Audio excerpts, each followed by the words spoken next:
Hello, welcome to my presentation. ഞാൻ ഇന്നിവിടെ present ചെയ്യാൻ പോകുന്ന topic legal and ethical issues in e commerce and IPR. അതായത് ഇ കൊമേഴ്സിലും IPRലുള്ള കുറച്ച് ഇഷ്യൂസിനെ കുറിച്ചാണ് ഇന്നിവിടെ പ്രസൻറ്റ് ചെയ്യാൻ പോകുന്നത്. അപ്പോൾ നമ്മൾ ഡിസ്കസ് ചെയ്യുന്ന ടോപ്പിക്സ് എന്തൊക്കെയാണെന്ന് നോക്കാം. Security issues in e commerce, types of threats and sources of threats, security tools, regulatory framework of e commerce, information technology act, intellectual property rights. അതായത് ഇൻ കൊമേഴ്സിലെ സെക്യൂരിറ്റി ഇഷ്യൂസ് എന്തൊക്കെയാണ്, സെക്യൂരിറ്റി ടൂൾസ് എന്തൊക്കെയാണ്, information technology act എന്താണ്, intellectual property rights എന്താണ്, എന്തൊക്കെ രീതിയിലുള്ള threads ആണുള്ളത്, അതിൻ്റെ സോഴ്സസ് എന്തൊക്കെയാണ് തുടങ്ങിയ കാര്യങ്ങളൊക്കെ കുറിച്ചാണ് ഇന്ന് ഡിസ്കസ് ചെയ്യാൻ പോകുന്നത്. അപ്പോൾ first of all security issues in e commerce എന്തൊക്കെയാണെന്ന് നോക്കാം. Spoofing, snooping the shoppers computer, sniffing the network, guessing passwords, unauthorised disclosure, unauthorised action, eavesdropping. അതായത് നമ്മളെല്ലാവരും ദിവസവും കേൾക്കുന്ന കാര്യമാണ് ഹാക്ക് ചെയ്യുന്നതിനെക്കുറിച്ചും ഹാക്കർമാരെക്കുറിച്ചും. അപ്പോൾ ഈ IT മേഖലകളിലൊക്കെയാണ് കൂടുതലായിട്ടും ഹാക്കിംഗ് ഒക്കെ നടക്കുന്നത്. അപ്പോൾ ഈ ഹാക്കിംഗ് ചെയ്യുന്നത് മൂലം നമ്മളെ ഡിവൈസിലുള്ള എല്ലാ ഇൻഫോർമേഷനും ആ ഹാക്കറിന് ലഭിക്കും. ഈ IT മേഖലയിലുള്ള ആളുകളുടെയൊക്കെ കമ്പ്യൂട്ടർ ഹാക്ക് ചെയ്യുമ്പോൾ ആ കമ്പനിയുടെ എല്ലാ ഇൻഫോർമേഷനും ആ ഹാക്കറിന് ലഭിക്കും. അതിലൂടെ അയാൾക്ക് പല കാര്യങ്ങളും ചെയ്യാവുന്നതൊക്കെയാണ്. ഇൻഫോർമേഷനൊക്കെ ചോർത്തിയെടുക്കുകയൊക്കെ ചെയ്യാം. അതുപോലെ തന്നെ പലതരത്തിൽ സോഷ്യൽ മീഡിയയിലാണെങ്കിലും പലതരത്തിലുള്ള തെറ്റിദ്ധാരണകളൊക്കെ പ്രചരിപ്പിക്കൽ, ആൾക്കാരെ കബളിപ്പിക്കൽ, അതുപോലെ പാസ്വേഡൊക്കെ ഗസ് ചെയ്തിട്ട് ആ ഡിവൈസിലെ എല്ലാ ഇൻഫോർമേഷനും കളക്ട് ചെയ്യൽ തുടങ്ങിയ കാര്യങ്ങളൊക്കെ നമ്മൾ കേൾക്കുന്നതാണ്. അതിനൊക്കെ കുറിച്ചാണ് സെക്യൂരിറ്റി ഇഷ്യൂസ് എന്നതുകൊണ്ട് ഉദ്ദേശിക്കുന്നത്. ഇനി types of threats and email of threats. Email attachments, VPN channel vulnerabilities, blended attacks, diversionary tactics, downloading tactics, supply chain platforms added to the network, remaining documents, peer to peer application, music and video browsers. ഇനി security tools. എന്താണ് security tool എന്ന് നോക്കാം. Encryption. It is the process of encoding information. അതായത് നമ്മളെ ഡിവൈസിലുള്ള ഇൻഫോർമേഷനെ encode ചെയ്ത് വെക്കുക. It converts original presentation of information in to alternative form. അതായത് ഇൻഫോർമേഷനെ ആൾട്ടർനേറ്റീവ് ഫോമിലേക്കാക്കുക, ഒറിജിനൽ ഇൻഫോർമേഷന്. അപ്പോൾ പെട്ടെന്ന് ഹാക്കേഴ്സിന് ഇൻഫോർമേഷനൊന്നും പെട്ടെന്ന് മനസ്സിലാക്കാൻ വേണ്ടി പറ്റില്ല. നമ്മുടെ ഡാറ്റാസ് ഒന്നും പെട്ടെന്ന് അങ്ങോട്ട് മനസ്സിലാക്കാൻ പറ്റില്ല, എൻകോഡ് ചെയ്ത് വെക്കുന്നത് മൂലം. ആ വെച്ച ആൾക്ക് മാത്രമേ അത് പിന്നെ എടുക്കാൻ വേണ്ടിയിട്ട് സാധിക്കുള്ളൂ. അതുകൊണ്ടാണ് ഈ ഡാറ്റാൻ്റെ ഒക്കെ പ്രൊട്ടക്ഷന് വേണ്ടിയിട്ടാണ്, അതുപോലെ ഇൻഫോർമേഷൻ്റെ ഒക്കെ പ്രൊട്ടക്ഷന് വേണ്ടിയിട്ടാണ് ഇങ്ങനെ എൻകോഡ് ചെയ്ത് വെക്കുന്നത്. ഈ IT കമ്പനികളിലൊക്കെ ഇങ്ങനെ എൻകോഡ് ചെയ്ത് വെക്കും ഡാറ്റാസ്, ഹാക്കർമാരിൽ നിന്ന് രക്ഷപ്പെടാൻ വേണ്ടിയിട്ട്, സെക്യൂരിറ്റിക്ക് വേണ്ടിയിട്ട്. അപ്പോൾ what is digital signature? Digital signature എന്താണെന്ന് നോക്കാം. അപ്പോൾ ഡെഫിനിഷൻ ഓഫ് ഡിജിറ്റൽ സിഗ്നേച്ചറിൻ്റെ ആ ഡെഫിനിഷൻ: സെൻറ്ററിൽ നിന്ന് മെസ്സേജ് സെൻഡ് ചെയ്യുന്നു, sender public key hash value, അത് റിസീവർ സ്വീകരിക്കുന്നു, sended message, sender private key hash value, hash algorithm. ഇനി ഡിജിറ്റൽ സർട്ടിഫിക്കറ്റ്സ് എന്താണെന്ന് നോക്കാം. A digital certificate is a digital file. അതൊരു ഡിജിറ്റൽ ഫയലാണ്. That certifies identity of an individual institution or even a tutor seeking after the computer based the information is used by a certification authority and serves the same purpose as a drive license or passport. And regulatory framework. ഈ കൊമേഴ്സിലെ regulatory framework അതൊരു കുറച്ച് ലോസിനെ കുറിച്ചാണ് പറയുന്നത്. Electronic and digital signature law, computer crime law, intellectual property law, data protection and privacy law, telecommunication law. ഈ ഡാറ്റാസ് ഇൻഫോർമേഷനൊക്കെ സെക്യൂറായി നിൽക്കുന്നതിനുള്ള കുറച്ച് ലോസാണ് പറയുന്നത്. ഇപ്പോൾ ഇൻഫോർമേഷൻ ടെക്നോളജി ആക്ട് 2000 അതെന്താണെന്ന് നോക്കാം.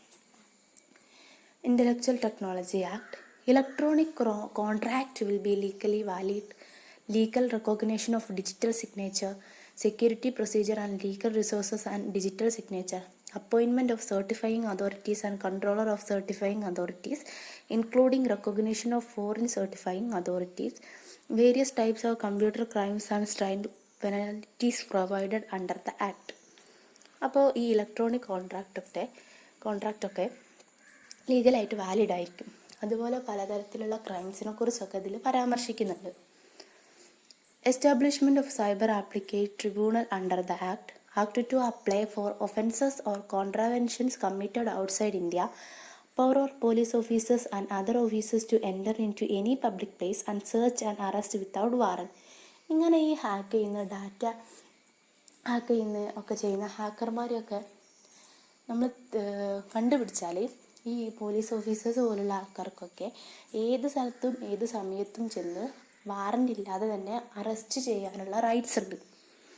Constitution of cyber regulation advisory committee who will advise the central government and controller. അപ്പോൾ അടുത്തതായിട്ട് ഇൻഫോർമേഷൻ ടെക്നോളജി ആക്ട്, അതിലെ കുറച്ച് കാര്യങ്ങൾ എന്തൊക്കെയാണെന്ന് നമുക്ക് നോക്കാം. The government of India brought major amendment to ITA. അതായത് നമ്മളെ ഇന്ത്യൻ ഗവൺമെൻറ് IT മേഖലകളിൽ തന്നെ പലതരത്തിലുള്ള ഭേദഗതി വരുത്തിയിട്ടുണ്ട്. ITA 2000 is form of the Information Technology Amendment in 2018 ആയപ്പോഴത്തേക്കും ITAA 2018 ITAA Information Technology Amendment Act 2008 as the new version of Information Technology Act. അപ്പോഴത്തേക്കും 2008 ആയപ്പോഴത്തേക്കും ഒരു ന്യൂ വേർഷനായി. അതായത് കുറച്ചുകൂടെ ഡാറ്റ സെക്യൂർ ആക്കുന്നതിനും ഒക്കെയുള്ള കുറച്ചുകൂടെയുള്ള അഡീഷണൽ ആയിട്ട് കുറച്ച് സെക്യൂരിറ്റീസ് ഒക്കെ പ്രൊവൈഡ് ചെയ്തുകൊണ്ടാണ് ഭേദഗതി വരുത്തിയത്.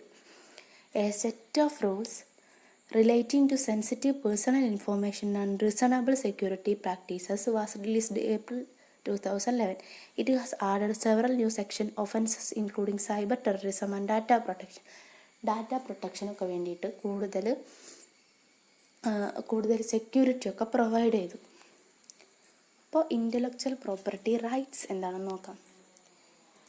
ഇൻ്റലക്ച്വൽ പ്രോപ്പർട്ടി റൈറ്റ്സ് എന്ന് പറഞ്ഞാൽ ഒരാളുടെ പ്രോപ്പർട്ടിക്ക് അയാൾക്ക് കിട്ടുന്ന അവകാശം, ആ അവകാശത്തിനുള്ള കുറച്ച്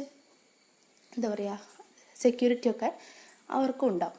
അപ്പോൾ intellectual property is the relation of the minds of an individual which has a commercial and moral value.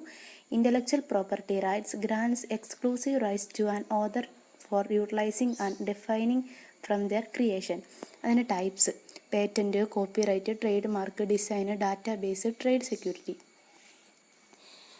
ഈ ഒരാളുടെ ക്രിയേഷന് അയാൾക്ക് ലഭിക്കുന്ന ഒരവകാശം, അതിനൊക്കെ കുറിച്ചാണ് പറയുന്നത്.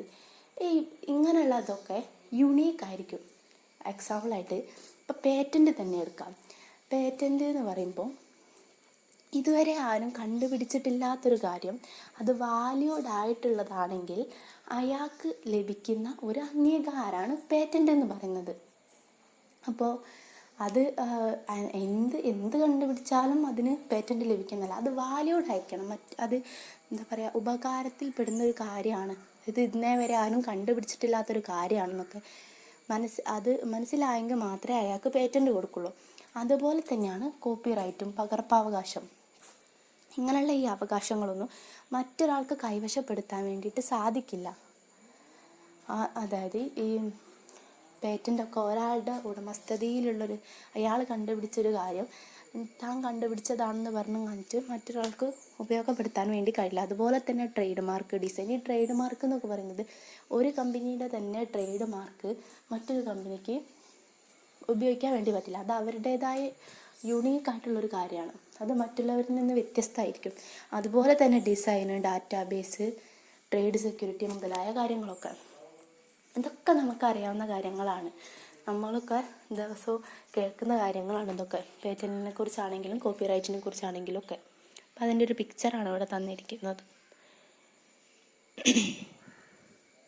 അപ്പോൾ ഞാൻ ഇന്നിവിടെ പറഞ്ഞ കാര്യം എല്ലാവർക്കും മനസ്സിലായെന്ന് വിചാരിക്കുന്നു. അധികമായിട്ടൊന്നും നമുക്കെല്ലാവർക്കും അറിയാവുന്ന കാര്യങ്ങൾ തന്നെയാണ്. അപ്പോൾ ഈ ഹാക്കേഴ്സിനെ കുറിച്ചൊക്കെ നമ്മളെല്ലാവരും കേൾക്കുന്നതും കാണുന്നതും ഒക്കെയാണ്. അതുപോലെ ഇപ്പോൾ എല്ലാവരും തന്നെ IT ഉപയോഗിക്കുന്ന ആൾക്കാരും ആയിരിക്കും. അപ്പോൾ IT മേഖലകളിലായിട്ടുള്ള കാര്യങ്ങളെക്കുറിച്ചൊക്കെ നമുക്കറിയാവുന്നതാണ്. അപ്പോൾ അതിനെക്കുറിച്ച് കുറച്ച് കാര്യങ്ങളെങ്കിലും നിങ്ങൾക്ക് മനസ്സിലാക്കി തരാൻ കഴിഞ്ഞെന്ന് വിചാരിക്കുന്നു. Thank you.